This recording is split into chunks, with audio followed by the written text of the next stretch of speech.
Chair lays out House Bill 3565 and recognizes Chairman Cook to explain the bill. Thank you, Chairman Louderback and members for the opportunity to present House Bill 3565.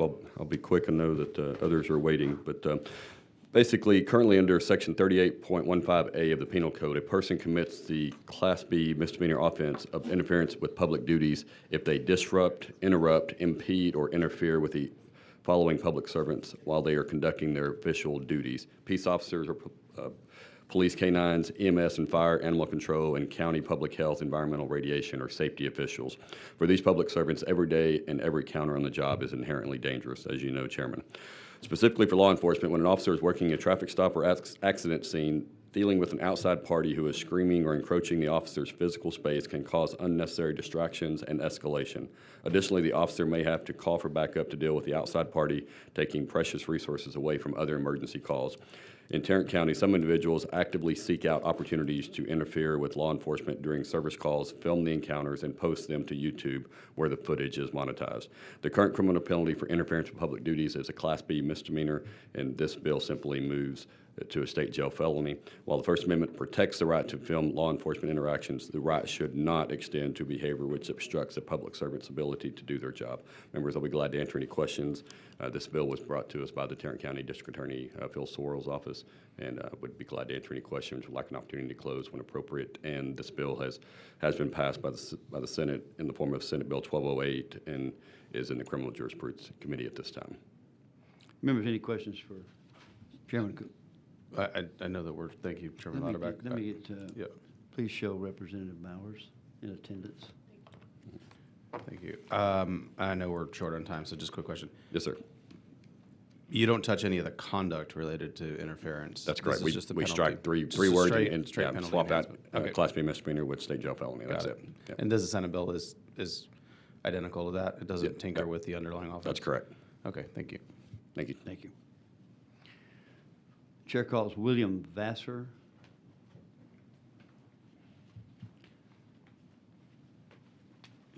Sir, we show you registered as William Vassar, Assistant Criminal District Attorney. Let's see. Phil Sorrells, Tarrant County Criminal District Attorney. Yes, sir. Okay, and you're here today, you represent who we said, and you're testifying on for or against House Bill 3565. For Chairman. Thank you. Go ahead. Thank you. So my name is Bill Vassar. I've been a prosecutor at the Tarrant County DA's office for over 22 years, and I want to tell you all what I've been telling the juries the past 2 years when I've been trying these cases. Nobody is saying you can't film the police. Sadly, whether we like it or not, nobody is saying you can't cuss, scream at, or antagonize the police. What we are saying is you just can't interfere with their ability to investigate a case. What we are seeing in Tarrant County are individuals are inserting themselves on traffic stops. They're inserting themselves on domestic violence investigations. They're inserting themselves on warrant service, where police officers are trying to arrest violent fugitives.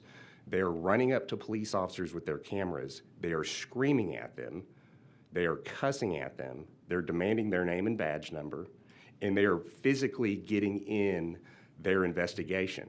And the problem with that is it's a public safety issue, because I'm amazed in the 20 or 30 cases that I've dealt with in Tarrant County that nobody's gotten hurt.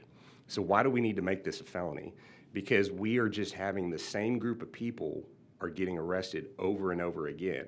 A couple days in the Tarrant County jail is worth it for them to post it on YouTube and make money off of it.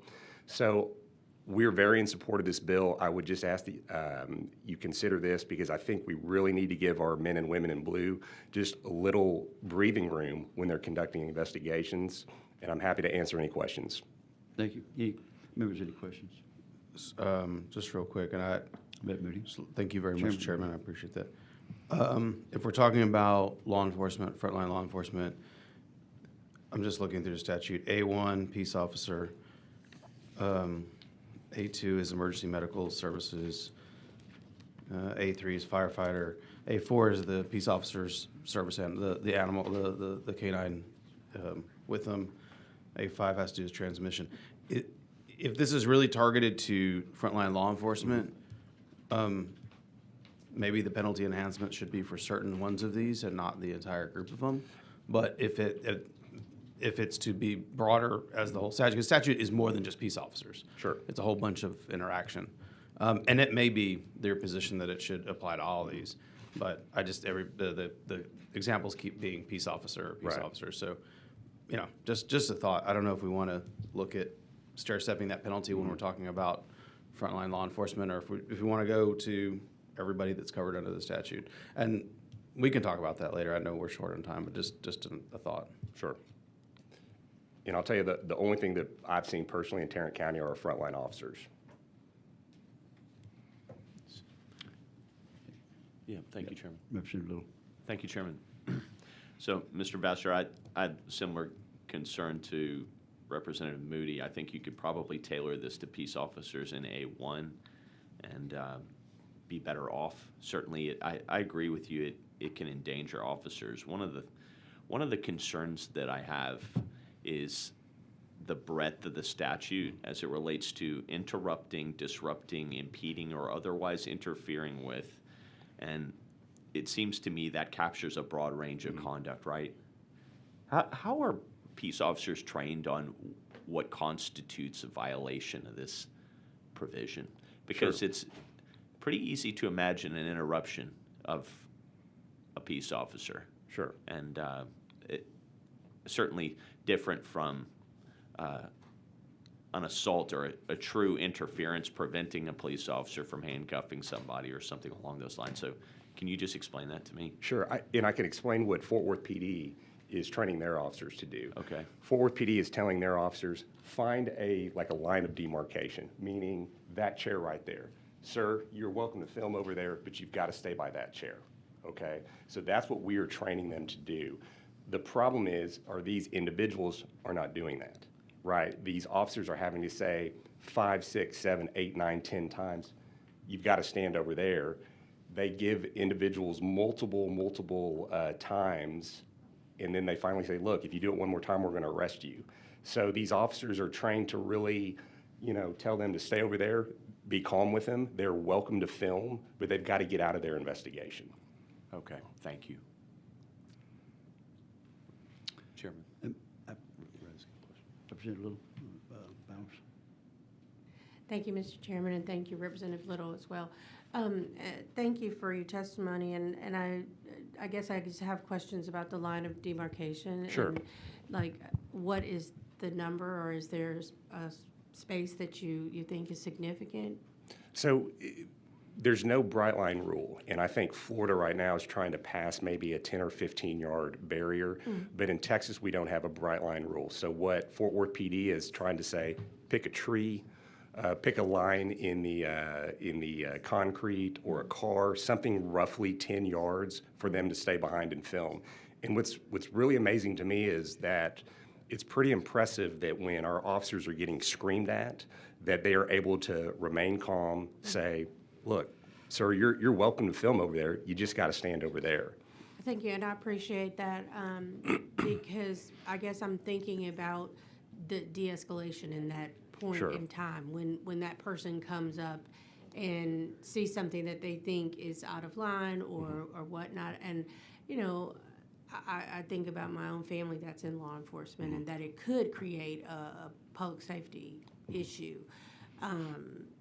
But I also have concerns because I feel like if they're filming and if no one catches it, then when something is out of line and it would not be reported, it would go unreported. Absolutely. And again, in what I've been telling juries the past 2 years, nobody's saying you can't film. That is 2025. We have that right. Everybody has cell phones. It's just if an officer is conducting a traffic stop, right, and I'm the officer and I'm talking to somebody in a car, you can't be right here with a phone in my face screaming at me, Sure. right? And because what happens, obviously, is the officer turns to address that individual. Now they're not worrying about their investigation. Right. Thank you. That makes sense. Thank you so much. ADA Vassar, let me see if I can touch on exactly what's going on here. In open air investigations or open air inquisitions wherever we're being called for service. If you direct someone to go behind that chair in an open air, they simply move the chair.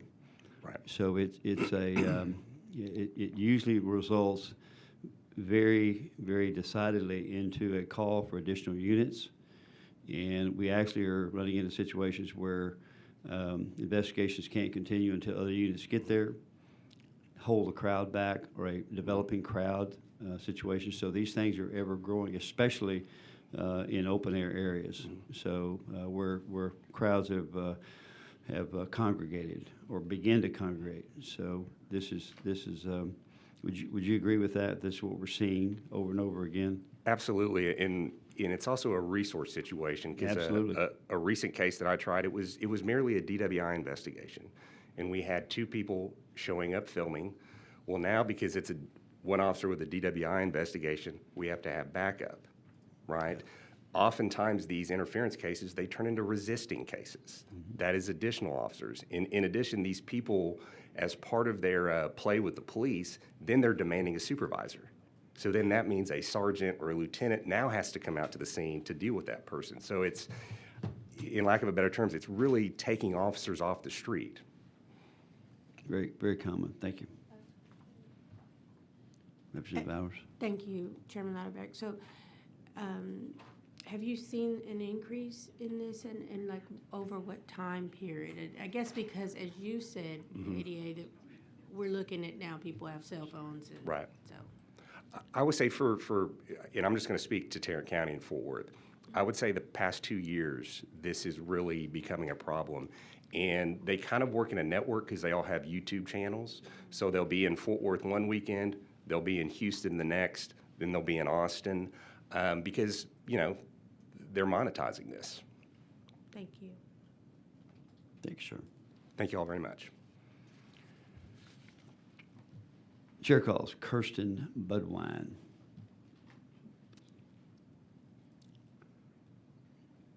Morning. We show you registered as Kirsten Budwine from the Texas Civil Rights Project. Yes, sir. And you are testifying on for or against House Bill 3565? Against. Against. Yes, sir. Thank you. Go ahead. HB 3565 increases the criminal penalty for the offense of interference with public duties from a Class B, which is 180 days in jail, up to a $2,000 fine, to a state jail felony, which is up to 2 years in jail and a $10,000 fine. Interfering with public duties is broadly defined as a person who interrupts, disrupts, impedes, or otherwise interferes with a peace officer while the officer is performing a duty. People who film the police or protest are often charged with this offense. Protesting and recording police officers are both protected speech under the First Amendment and should not be considered felonious conduct. As the previous witness stated, there is no bright line rule for uniform training for this type of offense. I'm aware of situations where officers who do not want to be filmed, period, or at all, have used this as a weapon against the person who is filming. We are completely against trying to increase the criminal penalties for what is not only protected speech, but what is oftentimes nonviolent conduct that poses no threat to law enforcement. This will have a chilling effect on the rights that we all hold near and dear to us. People will be deterred from holding officers accountable and protesting in fear of being stamped as a felon for the rest of their lives. Rather than punishing citizens for the nonviolent conduct, we should be encouraging this type of conduct. For these reasons, we are opposed to that was the identical bill, HB 3565. Thank you. Thank you. Are there any questions? Thank you. Thank you. Is there anyone else who wishes to testify on for or against House Bill 3565? Not, Chair recognizes Chairman Cook, close on the bill.